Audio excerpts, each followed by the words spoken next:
who's ready to get into the authors of Section 2 of Project 2025? Before we get into this wacky group of authors, I wanted to mention that Paul Dans, one of the authors in Section 1, he was actually fired from the Heritage Foundation a few weeks back in an attempt to make it seem like they were distancing themselves from Project 2025. He has a big role, or had a big role, in the Heritage Foundation and Project 2025, but he's hardly the most important person in the entire thing. Literally, it was just a PR stunt to try and convince people that Trump and Heritage Foundation were distancing themselves, but they're not. They have spent a lot of time on this. With that being said, let's get into Section 2. Section 2 is titled The Common Defense. The intro to Section 2 mentions Christopher Miller, who writes the first chapter in Section 2. He was the acting Secretary of Defense for Donald Trump from November 2020 to January 20th, 2021. He was quite literally the person that Trump installed to help him stage the coup. The intro pulls some quotes from his chapter about the Department of Defense. He says that the Department of Defense is a deeply troubled institution, that it has emphasized leftist policies over military readiness, and that the Biden administration's profoundly unserious equity agenda and vaccine mandates have taken a serious toll. Wokeness in the military is essentially what he's talking about. Trump leans really heavily into this rhetoric that the military is woke. All Republicans do. It's in the playbook. It's one of their main agenda items. Trump talks about wokeness in the military at pretty much all of his rallies. He even goes so far to show this ad on the Jumbotron that juxtaposes clips from the movie Full Metal Jacket with clips of military personnel who happen to be trans or drag queens. Sir, you got a war face? Ah! That's a war face! Now let me see your war face! Ah! Bullshit! You didn't convince me! Let me see your real war face! Ah! I hear it and I know I know you wanna take. You will be. It's very strange, and that drag queen is amazing. She definitely ate in that ad, so I don't really know what he's so upset about. Anyway, Christopher Miller despises wokeness in the military, and he writes an entire chapter on the Department of Defense. The next chapter in Section 2 is about the Department of Homeland Security, and it's written by Ken Cuccinelli. Ken Cuccinelli was Trump's Deputy Secretary of Homeland Security from 2019 to 2021. He was also Attorney General of Virginia from 2010 to 2014.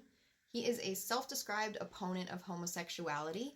Cuccinelli, in his position as Virginia Attorney General, defended anti-sodomy laws and prohibitions on same-sex marriage.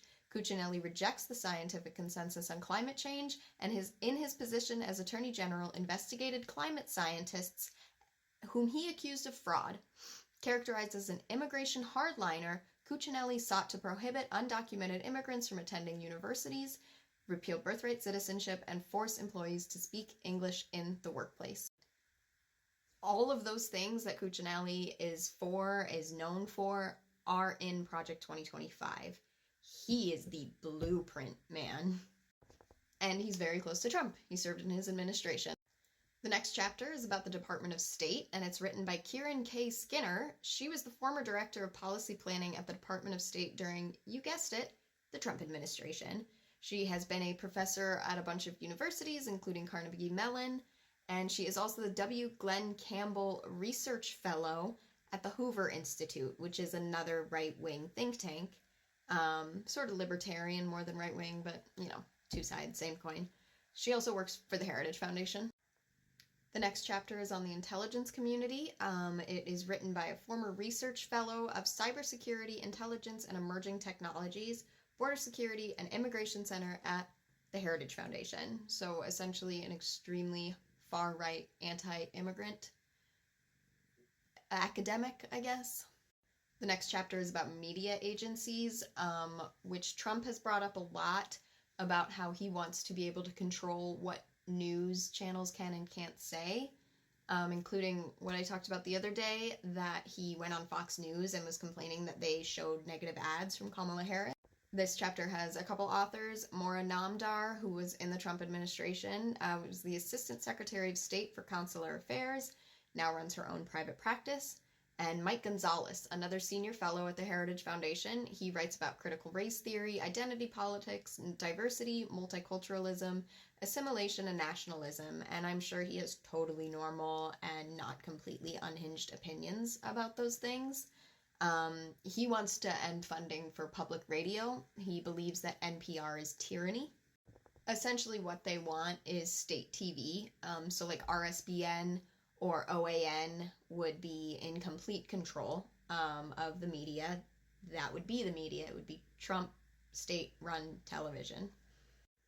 The next chapter is about the Agency for International Development, and it's written by Max Primorak. Max Primorak is another dweeb from the Heritage Foundation. He's a senior research fellow at the Margaret Thatcher Center for Freedom at the Heritage Foundation. He also served in the Trump administration and worked closely with Mike Pence. He is also a foreign policy expert, and he was in the Bush administration and worked in Iraq and Afghanistan. So essentially just another far-right hardliner who has been working in the field that he wants to control for a very long time.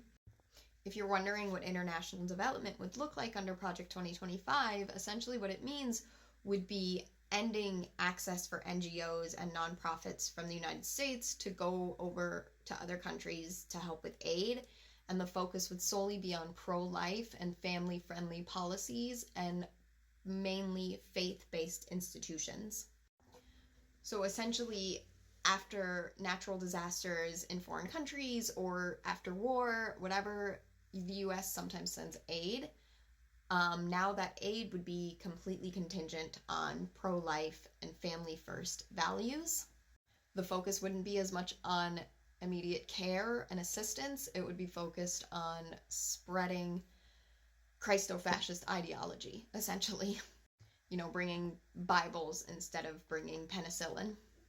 So this entire section, which is almost completely written by former Trump administration officials, is essentially about ending the woke in the military, which actually means eradicating LGBTQ people from the military.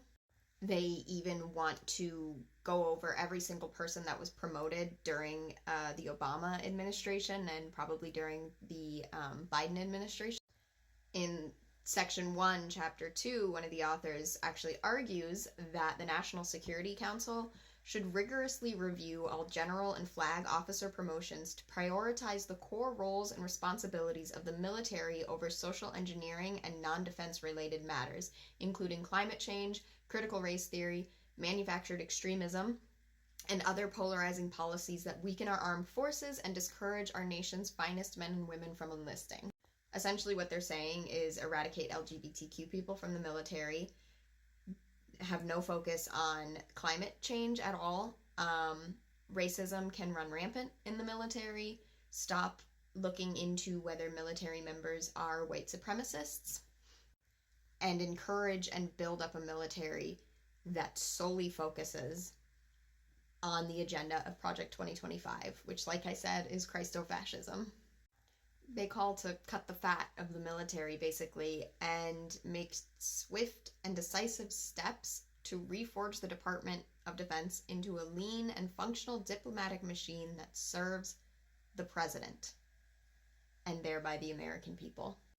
They want the president, President Trump, who is mentioned 312 times in this document, by the way. That's once every 3 pages. They want him to have total control over the military and shape it into what they believe is correct.